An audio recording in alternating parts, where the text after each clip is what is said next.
Hello मेरे दोस्त, आप सभी का आपके अपने यूट्यूब चैनल एसएस स्टडी मेटे पर। दोस्तों हम लोग देख रहे हैं सेमेस्टर 4 का पॉलिटिकल साइंस मेजर 6 का एक बहुत ही इंपॉर्टेंट क्वेश्चन जो है डेविड ईस्टन के व्यवस्था विश्लेषण उपागम का वर्णन करें। ये आपका एग्जाम के दृष्टि से बहुत ही इंपॉर्टेंट क्वेश्चन है। आपको बस वीडियो को अंत तक देखना, 100% गारंटी कि आपको समझ में आ जाएगा। ठीक है, बस वीडियो को आप अंत तक देखिए और अगर चैनल पर नए हैं तो चैनल को सब्सक्राइब कर लीजिए, साथ ही अपने दोस्तों तक इस वीडियो को शेयर कर दीजिए। तो चलिए समझते हैं इस क्वेश्चन के आंसर को। दोस्तों बात करें डेविड ईस्टन के बारे में, तो ये जो यहाँ पर आप जो देख रहे हैं कि डेविड ईस्टन के व्यवस्था विश्लेषण का उपागम का वर्णन करने के लिए एक राजनीतिक व्यवस्था का इनका एक मॉडल दिया गया था डेविड ईस्टन के द्वारा। ठीक है, जिसको कहा गया व्यवस्था विश्लेषण का उपागम डेविड ईस्टन के द्वारा। ठीक है, तो डेविड ईस्टन ने ये जो राजनीतिक व्यवस्था का जो विश्लेषण उपागम दिया था वो क्या था, उसी को आज हम लोग समझेंगे। अगर हम लोग राजनीतिक व्यवस्था को समझना चाहें कि राजनीतिक व्यवस्था क्या होता है, तो आप इस तरह से समझिए कि सरकार जब भी कोई काम करती है या फिर सरकार द्वारा जनता को जो कुछ मिलता है या फिर जनता के द्वारा जो भी सरकार को समर्थन मिलता है उसी को राजनीतिक व्यवस्था कहा जाता है। लेकिन इसका जो मॉडल था, डेविड ईस्टन का जो मॉडल था, जिसके कारण ये आपका देख रहे हैं कि राजनीतिक क्या पूछा जा रहा है कि व्यवस्था विश्लेषण उपागम का वर्णन कीजिए। तो ये जो व्यवस्था विश्लेषण था एक मॉडल पर आधारित था जो डेविड ईस्टन ने बताया था। वो आपका मॉडल क्या था, तो इस तरह से आप समझिए। ये चार तरह से इन्होंने सामग्री दिया था या फिर 4 तरह का घटक बताया था। सबसे पहला था आपका इनपुट। ठीक है, पहले नंबर पर था आपका इनपुट। इनपुट में क्या था कि जनता ने रोजगार की मांग की। मान लीजिए कि कोई भी आदमी है, कोई भी देश है जहां पर जनता ने सरकार से कुछ मांग किया। मान लीजिए एक उदाहरण आप ले लीजिए रोजगार के बारे में। ठीक है, तो रोजगार के बारे में उन्होंने मांग किया सरकार से। अब सरकार क्या करेगी, इस पर प्रक्रिया करेगी, प्रोसेस करेगा। ठीक है, सरकार क्या है तो प्रोसेस करेगा कि जनता ने जो मांगा उसके बारे में बात किया जाए। तो उसके बारे में वो क्या करेंगे सरकार, तो इसका विश्लेषण करेगा क्या मांग रहा है, उसके बारे में छानबीन करेगा, उसके पास कितना, सरकार के पास कितना पैसा है, उस बजट के बारे में सोचेगा वो। उसके बाद तीसरा आता है आपका आउटपुट। सरकार अब क्या करेगा तो जनता को देगा। सबसे पहला क्या था इनपुट, जहां पर जो जनता है वो सरकार से मांग करती है। दूसरा है आपका प्रक्रिया, जहां पर सरकार जो है जनता की मांग पर प्रक्रिया करती है, प्रोसेस करता है। तीसरा है आपका आउटपुट, जहां से सरकार द्वारा जनता को मिलता है, जहां से सरकार के द्वारा जनता को मिलता है। जैसे कि हमने रोजगार की बात किया था, तो आउटपुट में क्या होगा, तो सरकार ने रोजगार देगा किसको, जनता को। सरकार ने रोजगार दिया जनता को। ठीक है, और चौथा इसका जो मॉडल का चौथा जो स्तर था, चौथा जो घटक था वो था फीडबैक। फीडबैक यहाँ पर जो फीडबैक का है, फीडबैक का रोल क्या था, तो सरकार द्वारा जो भी काम किया गया जनता के लिए, तो जनता उसको फीडबैक देगी कि क्या आपका काम अच्छा था या फिर बुरा था। नकारात्मक और सकारात्मक दोनों तरह का फीडबैक मिलेगा। इसी को कहा गया था एक मॉडल कहा गया था, डेविड ईस्टन के द्वारा मॉडल दिया गया था, जिसको कहा गया क्या, तो व्यवस्था विश्लेषण का उपागम। ठीक है, इसी को आज हम लोग बहुत ही विस्तार से डिस्कस करेंगे और समझेंगे। तो आइए समझते हैं सबसे पहले इसके परिचय को, कि परिचय में क्या लिखना है। परिचय में लिखना है कि डेविड ईस्टन एक प्रसिद्ध राजनीतिक वैज्ञानिक थे, जिन्होंने राजनीति के अध्ययन को एक वैज्ञानिक और व्यवस्थित ढांचे में समझाने का प्रयास किया है। सेम वही बात बोलेगा जो अभी मैंने आपको बताया था। ठीक है, तो उनका व्यवस्था विश्लेषण उपागम राजनीतिक प्रक्रियाओं को समझने का एक व्यापक दृष्टिकोण प्रदान करता है। ठीक है, राजनीतिक प्रक्रिया को समझने का ही एक व्यापक दृष्टिकोण प्रदान करता है। किस तरह से आप राजनीति को समझ सकते हैं उसी के बारे में एक मॉडल के द्वारा इन्होंने समझाया था। उस मॉडल के बारे में मैंने अभी बताया और आगे हम लोग उसी के बारे में डिस्कस करेंगे बहुत ही विस्तार से। इनके द्वारा जो मुख्य विचार था, इनका जो मुख्य विचार था वो क्या था, इसको समझ लेते हैं। तो ईस्टन ने राजनीति को एक खुली प्रणाली के रूप में देखा जो समाज के परिवेश से प्रभावित होती है और उस पर प्रभाव डालती है। मतलब बताया जा रहा है कि जो डेविड ईस्टन है उनका जो विचार था वो क्या था, तो ईस्टन ने राजनीति को एक खुली प्रणाली के रूप में देखा था। एक खुली प्रणाली के रूप में राजनीति को उन्होंने देखा था और समाज के परिवेश से प्रभावित होती थी और उस पर प्रभाव डालती थी। उन्होंने इसे एक जैविक प्रक्रिया के रूप में परिभाषित किया, जिसमें इनपुट और आउटपुट के आधार पर राजनीतिक व्यवस्था कार्य करती है। जैसे कि इनपुट और आउटपुट के आधार पर क्या करती है, तो राजनीतिक व्यवस्था काम करती है। जैसा कि मैंने आपको बताया, इनपुट में आपका आता है आगमन, जो सरकार के पास जनता के द्वारा मांग आता है उसको बोलते हैं इनपुट। और आउटपुट का मतलब है निर्गमन की सरकार के द्वारा जनता के पास जो जाता है काम वो। ठीक है, उसी को हम लोग समझेंगे भी। अगला पॉइंट है आपका राजनीतिक व्यवस्था की परिभाषा। राजनीतिक व्यवस्था की परिभाषा को हम लोग जानते हैं कि क्या होता है, जैसे कि मैंने पहले बताया था। अब कुछ विद्वान जो है जैसे कि आपका ईस्टन हो गया, तो ईस्टन क्या कहते हैं इसके बारे में उसको जानते हैं। ठीक है, तो ईस्टन के अनुसार राजनीतिक व्यवस्था वह संरचना है जो समाज के मूल्यों का प्राधिकृत विवरण करती है। इसका अर्थ है कि राजनीतिक व्यवस्था समाज में उपलब्ध संसाधनों और अधिकारों का बंटवारा इस प्रकार करती है कि उसे जनता की मान्यता प्राप्त हो। इस तरह से उसका बंटवारा करता है जिससे क्या होगा, तो जनता की उसमें मान्यता प्राप्त हो सके। इसको किसके द्वारा बताया गया, तो ईस्टन के द्वारा बताया गया राजनीतिक व्यवस्था की परिभाषा के रूप में। यहाँ पर हम लोग जानेंगे व्यवस्था विश्लेषण का ढांचा। व्यवस्था विश्लेषण के बारे में जैसे मैंने बताया 4 घटक होते हैं, इनपुट, प्रक्रिया, आउटपुट और फीडबैक, तो उसी को यहाँ पर बताया गया है। आइए समझते हैं इस चीज़ को, ठीक है। क्या लिखा है कि डेविड स्टर्न के व्यवस्था विश्लेषण उपागम में इनपुट, प्रक्रिया, आउटपुट और फीडबैक राजनीतिक व्यवस्था के 4 मुख्य घटक हैं। इनसे समझा जा सकता है कि एक राजनीतिक प्रणाली कैसे काम करती है और समाज की मांगों का समाधान कैसे करती है। यही जो आपका मॉडल दिया गया है स्टर्न के द्वारा, इसी से समझा जा सकता है कि राजनीतिक प्रणाली जो कैसे काम करता है और समाज की मांगों को कैसे समाधान ये करती है, ठीक है। आइए समझते हैं उसी चीज़ को। सबसे पहला जैसे बात किया था इनपुट के बारे में, तो इनपुट क्या होता है? तो इनपुट वह सामग्री है जो समाज से राजनीतिक व्यवस्था तक पहुंचाती है, और यह दो चीज़ों से मिलकर बनता है। ये जो इनपुट है वो 2 चीज़ों से मिलकर बनता है। पहला है आपका मांग, ठीक है, तो मांग सबसे पहला, और दूसरा जो है इसमें वो रहेगा समर्थन। पहले हम लोग मांग को समझते हैं क्या होता है। तो इसका जो पॉइंट है वो है, यह समाज की जरूरतें और समस्याएं होती है जिन्हें हल करने की अपेक्षा की जाती है। जनता के पास कुछ समस्याएं होती है जिनको अपेक्षा किया जाता है सरकार से कि वो सरकार जो है हमारी समस्याओं का हल करेंगे, ठीक है। तो ये अपेक्षा किया जाता है, मांग किया जाता है सरकार से। दूसरा पॉइंट आप उदाहरण समझ सकते हैं कि बेहतर शिक्षा हो, स्वास्थ्य सेवाएं हो, या फिर सड़क, रोजगार, कुछ भी हो, ठीक हो, सुरक्षा हो। तो ये सब क्या है? तो जनता की मांगे हैं सरकार से, और सरकार क्या करती है? इसको पूरा करने का काम करती है, ठीक है। तो अभी मांग पढ़ रहे हैं, मांग को आप समझिए कि जनता के द्वारा ये सब मांगा जाता है, जैसे कि बेहतर शिक्षा, स्वास्थ्य सेवाएं, रोजगार या फिर सड़कें, सुरक्षा, ये सब क्या जनता के द्वारा सरकार से मांग है। और इसमें क्या होता है? तो ये मांगे जनता राजनीतिक दलों, सामाजिक संगठनों या मीडिया के द्वारा सरकार तक पहुंचती है। इन सब माध्यम से क्या है? तो सरकार के पास ये सब मांग पहुंचता है। और आगे क्या होता है? आगे हम लोग समझते हैं इसके समर्थन को। इसी में जो आपका इनपुट है उसमें दूसरा पॉइंट है समर्थन। तो समर्थन कैसे? यह वह समर्थन है जो जनता राजनीतिक व्यवस्था को देती है।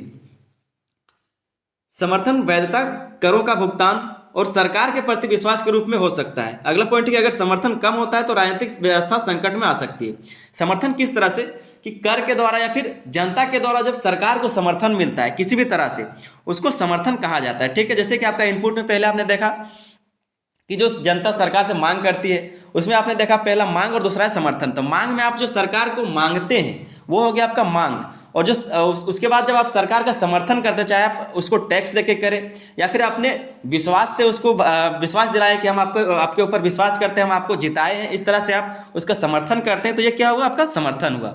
इनपुट में आपका आ गया पहला मांग और दूसरा समर्थन, ठीक है। अब हम लोग दूसरा समझेंगे। दूसरा पॉइंट है प्रक्रिया। किस तरह से प्रक्रिया होता है मांग पर? जैसा कि आपने जनता है, किसी भी देश की जनता सरकार से मांग की, अब उस पर प्रक्रिया कैसे होगा, सरकार उस पर कैसे प्रक्रिया करेगी, उसके बारे में हम लोग समझते हैं, ठीक है। तो यह वह चरण है जहां राजनीतिक व्यवस्था इनपुट का मतलब क्या है? तो मांग और समर्थन को लेकर निर्णय लेती है। इसे ब्लैक बॉक्स कहा जाता है क्योंकि यह भीतर क्या हो रहा है इसे बाहरी लोग सीधे नहीं देख सकते।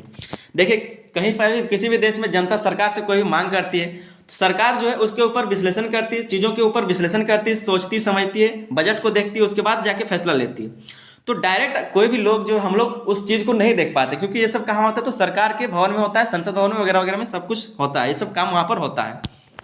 तो डायरेक्ट हम लोग उसको नहीं देख सकते, हम लोग उसको तब देखेंगे जब उसको लागू किया जाएगा, ठीक है। तो ये बताया जा रहा है कि इसको ब्लैक बॉक्स भी कहा जाता है क्योंकि यह जो है भीतर में क्या काम हो रहा है उसको सीधे डायरेक्ट तरीके से लोग उसको नहीं देख सकते। दूसरा पॉइंट आपने देखा प्रक्रिया था, ठीक है। तो इसमें क्या क्या आता है, प्रक्रिया में क्या क्या आता है उसको हम लोग देख लेते हैं। पहला पॉइंट है कि राजनीतिक नेताओं और संस्थाओं द्वारा मांगों का विश्लेषण किया जाता है। दूसरा पॉइंट है संस्थाओं और प्राथमिकताओं के आधार पर निर्णय लेना। तीसरा है नीतियां और योजनाएं बनाना। क्या होता है? तो राजनीतिक नेता या फिर संस्थाओं के द्वारा के जो मांग है उसका विश्लेषण किया जाता है, जो जनता का मांग है इन सब संस्थाओं या फिर राजनीतिक नेताओं के द्वारा इसका विश्लेषण किया जाता है। संस्थाओं और प्राथमिकताओं के आधार पर उसका निर्णय लिया जाता है कि क्या करना है नहीं करना है। फिर नीति और योजना बनाया जाता है, फिर नीति और योजना बनाया जाता है, तब जाके हम लोग के पास आता है। उदाहरण के तौर पर आप समझ सकते हैं कि यदि जनता शिक्षा में सुधार की मांग करती है तो सरकार इस मांग का अध्ययन करेगी, बजट निर्धारण करेगी और शिक्षा नीति तैयार करेगी। क्या करेगा सरकार? अगर आप बेहतर शिक्षा के लिए कोई पॉलिसी मांगते हैं या फिर कोई अच्छा सुधार करने को बोल रहे हैं तो क्या करेगा सरकार? सबसे पहले आपके मांग को लेगा, फिर वो जाके क्या करेगा उसके बारे में सोचेगा, विश्लेषण करेगा, बजट को देखेगा, उसके बाद क्या करेगा उस पर एक योजना बनाएगा, योजना तैयार करेगा, तब जाके ये सब लागू होता है, ठीक है। तो ये सब प्रक्रिया दिया गया था। आगे हम लोग देखते हैं तीसरा जो है आउटपुट। 4 घटक का हमने बात किया था, पहला इनपुट, दूसरा प्रक्रिया और तीसरा है आउटपुट और चौथा आपका रहेगा फीडबैक, ठीक है। चारों को हम लोग समझेंगे। तीसरा पॉइंट है आपका आउटपुट। आउटपुट में क्या होता है? तो आउटपुट वह परिणाम है जो राजनीतिक प्रक्रिया के बाद समाज तक पहुंचता है। यह मुख्यतः नीतियों और कानूनों के रूप में होता है। आउटपुट समाज की मांगों को पूरा करने का प्रयास करता है। आउटपुट में क्या होता है, तो जो भी जनता के द्वारा सरकार से मांग थी उसको प्रक्रिया के द्वारा प्रोसेस करने के बाद जो उससे निकलता है उसको हम लोग बोलते हैं आउटपुट, जो सरकार के द्वारा जनता को दिया जाता है, जो जनता को देने का प्रयास किया जाता है, ठीक है, उसी को बोलेंगे आउटपुट। उदाहरण से आप समझिए कि पहले नई सड़कों का निर्माण करना, या फिर शिक्षा के लिए नई नीतियां, या फिर कर प्रणाली में बदलाव, कानूनों और योजनाओं का क्रियान्वयन, ठीक है। तो ये सब जो चीजें हैं, अगर सड़क के बारे में बात हुआ था, सरकार से जनता की सड़क के बारे में मांग थी, तो सरकार के द्वारा जो आउटपुट निकलेगा वो सड़कें निर्माण करेंगे। शिक्षा के लिए अगर कोई मांग था तो शिक्षा का नई नई योजना लाएंगे। तो ये सब जो है जो सरकार के द्वारा जनता को दिया जा रहा है इसको बोलेंगे हम लोग आउटपुट, ठीक है। चौथा घटक है आपका वो है फीडबैक। फीडबैक कैसे काम करता है उसको समझते हैं। तो फीडबैक जनता की प्रतिक्रिया है जो यह बताती है कि सरकार के निर्णय और नीतियां समाज की अपेक्षाओं पर खरी उतरी या नहीं। फीडबैक से राजनीतिक व्यवस्था अपनी गलतियों को सुधारती है और नीतियों में बदलाव करती है। फीडबैक सकारात्मक और नकारात्मक हो सकती है। फीडबैक क्या करता है, तो फीडबैक जो है जनता के द्वारा सरकार को दिया जाता है कि आपने जो काम हमारे लिए किया वो सही है या फिर गलत है, या फिर कितना अच्छा है या फिर कितना खराब है, उसी को हम लोग फीडबैक कहेंगे। या फिर जो आपका डेविड स्टर्न का मॉडल उसमें इसको फीडबैक कहा गया है। और फीडबैक जो है नकारात्मक या फिर सकारात्मक हो सकता है। जैसे कि हम अभी आपको बता रहे हैं इस क्वेश्चन का आंसर, अगर आपको अच्छा लगेगा तो आप कहेंगे कि सर अच्छा लगा, या फिर भाई आपने ठीक बताया, आपको बहुत ही अच्छे से हमको समझ में आ गया। या फिर अगर आपको समझ में नहीं आएगा तो आप कहेंगे कि नहीं समझ में आया, फिर से बताइए। तो ये होता है फीडबैक, नकारात्मक या फिर सकारात्मक दोनों होता है, ठीक है। तो पहला पॉइंट हम लोग समझेंगे सकारात्मक फीडबैक क्या होता है। तो यह अगर नीतियां प्रभावी होती है तो जनता का समर्थन बढ़ता है। उदाहरण के तौर पर आप समझ सकते हैं कि अगर शिक्षा नीति अच्छी हो तो लोग सरकार पर और भरोसा करेंगे। मान लीजिए अगर शिक्षा के तौर पर मांग किया गया था सरकार से जनता के द्वारा, अगर उस पर अच्छी नीतियां लाई गई सरकार के द्वारा, अच्छे काम किए गए, तो जो जनता का फीडबैक होगा वो कैसा होगा, अच्छा होगा कि आपने बहुत ही अच्छा काम किया हमारे लिए, इससे क्या हुआ, तो शिक्षा का स्तर बढ़ा। ये अच्छा फीडबैक है, सकारात्मक फीडबैक है। दूसरा आपका नकारात्मक फीडबैक। तो इसमें क्या होगा कि अगर नीतियां विफल होती है तो जनता असंतोष व्यक्त करती है। उदाहरण के तौर पर आप समझ सकते हैं कि यदि सड़कें खराब बने तो लोग सरकार की आलोचना करेंगे। मान लीजिए कि अगर आपने जनता जो है उन्होंने सरकार से सड़क बनाने के लिए मांग रखा था, सरकार ने क्या किया, उस पर प्रक्रिया किया और आउटपुट क्या निकला, तो उन्होंने सड़क बना दिया, ठीक है। लेकिन अगर सड़क खराब निकल गया, 6 महीना भी नहीं हुआ और सड़क टूटने लगा, तो क्या कहेंगे, जनता क्या कहेगी, जनता कहेगी कि आपने जो सरकार ने जो रोड बनाया था, जो सड़क बनाया था वो बहुत ही घटिया था, बहुत ही गलत था, जो क्या हुआ तुरंत ही टूटने लगा। तो इस पर क्या हुआ, तो नकारात्मक फीडबैक मिलेगा, बहुत ही गलत फीडबैक मिलेगा सरकार को, ठीक है। तो इससे क्या होता है, असंतोष व्यक्त करती है जनता, या फिर उनके लिए जो भरोसा है वो कम होता है। तो ये चौथा आपका था फीडबैक। अगर इसको हम लोग समझेंगे इस पूरे चक्र को, तो इस तरह से हम समझ सकते हैं, या फिर इसको डेविड स्टर्न की व्यवस्था का मॉडल भी कहा जाता है, या फिर इसको पूरा चक्र आप कह सकते हैं, ठीक है। जो भी आपने अभी समझा, इनपुट, प्रक्रिया, आउटपुट और फीडबैक, चारों को जो भी आपने समझा, इसको आप ये सब भी आपको एग्जाम में लिखना है। ऐसा नहीं कि आप हम आपको समझा दे रहे हैं आप लिखेंगे नहीं, ये सब भी आपको एग्जाम में लिखना है। जो भी हम आपको बताएंगे वो सब कुछ आपको एग्जाम में लिखना होगा। इसको आप पूरा चक्र कह लीजिए, चारों घटक का, या फिर स्टर्न की व्यवस्था मॉडल कह लीजिए, ठीक है। तो पहला इसमें क्या था, तो इनपुट में क्या है, तो जनता ने रोजगार की मांग की। रोजगार पर हम लोग बात उठाते हैं, ठीक है। चलिए रोजगार को मुद्दा लेके हम लोग चलते हैं कि इनपुट क्या है आपका, तो जनता की इनपुट जो है जनता का वो है रोजगार, ठीक है। मतलब इनपुट का मतलब सरकार के पास गया रोजगार का मुद्दा, रोजगार का मांग, ठीक है। दूसरा है प्रक्रिया, तो सरकार इस मांग का विश्लेषण कर नई योजना बनाई। सरकार अब क्या करेगी, तो इस पर जो मांग जनता के द्वारा गया उस पर काम करेगी, विश्लेषण करेगी, सभी चीजों का बजट देखेगी, उसके बाद इस पर योजना बनाएगा, ठीक है। तीसरा है आउटपुट, तो सरकार ने रोजगार सृजन की योजना शुरू कर दी। क्या किया, सरकार ने सब कुछ विश्लेषण कर लिया, उसके बाद क्या हुआ, तो रोजगार सृजन का जो है योजना उसका शुरू कर दिया गया, लोगों को रोजगार मिलने लगा। चौथा है फीडबैक, तो अगर योजना जो है सफल रही तो जनता का समर्थन बढ़ेगा, अगर असफल रही तो जनता नकारात्मक प्रतिक्रिया देगी। ये हो गया फीडबैक, ठीक है। तो चारों घटक को हमने समझा, चारों घटक को यहाँ पर फिर से पुनः चक्र देख लिया, एक बार पूरा चक्र देख लिया इसका। कि इनपुट में क्या होगा कि इनपुट जो जनता द्वारा सरकार के पास जाएगा, प्रक्रिया में क्या होगा, तो सरकार सभी चीज़ों का विश्लेषण करेगी। आउटपुट में क्या होगा, तो आउटपुट में सरकार के द्वारा जनता को मिलेगा। और चौथा जो है फीडबैक, उसमें जनता फिर से फीडबैक देगी सरकार को, तब जाके एक राजनीतिक व्यवस्था बनेगा और जाके राजनीतिक व्यवस्था जो आसान होगा, ठीक है। आगे हम लोग समझेंगे मुख्य विशेषताओं को। दोस्तों अगर ये क्वेश्चन 15 नंबर में आता है तो इतने लिखने से 15 नंबर आपको नहीं मिलेगा, तो कुछ और बात है जो इसको आपको लिखना पड़ेगा। तो इसकी मुख्य विशेषताएं क्या है, इस डेविड स्टर्न की जो व्यवस्था है वो क्या था, उसकी विशेषताओं को आप लिख दीजिए और साथ में इसके महत्व को लिख देंगे, ताकि वो 15 मार्क्स में 15 मार्क्स दे सके, नंबर कटने का कोई चांस ना रहे, ठीक है। तो पहला जो इसका विशेषता था वो है खुली प्रणाली। खुली प्रणाली कैसे, तो राजनीतिक व्यवस्था बाहरी पर्यावरण से प्रभावित होती है, तो एक खुली प्रणाली था ये। दूसरा है आपका संतुलन बनाए रखना, तो राजनीतिक व्यवस्था को बाहरी दबाव और जनता की मांगों के बीच संतुलन बनाए रखना होता है। तीसरा है अनुकूलनशीलता, ठीक है। तो व्यवस्था समय के साथ बदलते परिवेश के अनुसार स्वयं को ढाल लेती है। व्यवस्था जो समय के साथ बदलते परिवेश में क्या होता है, तो अपने परिवर्तन को अपने समय के अनुसार स्वयं को ढाल लेता है, ठीक है। फिर इसके महत्व को लिख देंगे। महत्व में आपको पहला पॉइंट क्या लिखना है, तो समग्र दृष्टिकोण। ईस्टर्न का जो मॉडल था राजनीति को समाज के अन्य पहलुओं से जोड़कर समझता था। क्या करता था, तो ईस्टर्न का जो मॉडल था वो राजनीति को समाज के अन्य पहलुओं के साथ जोड़कर समझता था। ये क्या है, महत्व है। दूसरा है आपका कि वैज्ञानिक दृष्टिकोण। वैज्ञानिक दृष्टिकोण से इसको देखा जाता है कैसे, तो यह राजनीति को वैज्ञानिक और व्यवस्थित ढंग से समझने में मदद करता है।